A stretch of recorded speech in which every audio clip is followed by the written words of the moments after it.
Hello guys, my name is Matthew, and in today's video I'm going to show you how you can easily share your workspace in ClickUp.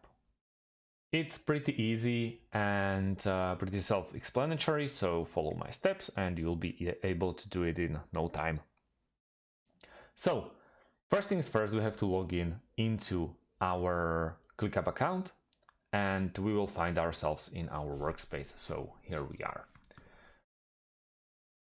We are only a few clicks away from making this possible, so we want to focus on top right corner of our screen in here and click on share.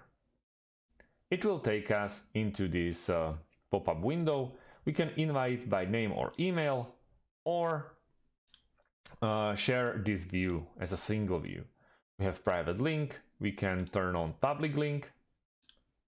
That's what let's do it like this. And all you have to do is click on copy public link.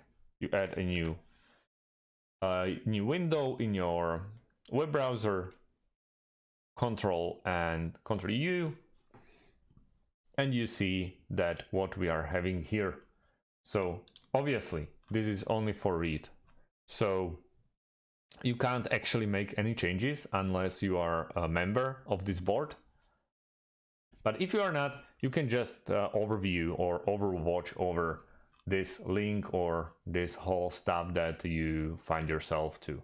We have also private link, which we can copy, protect view or private view, which is protected by password. So that's about it, guys. Thanks for watching and see you in the next one. Have a great day and goodbye.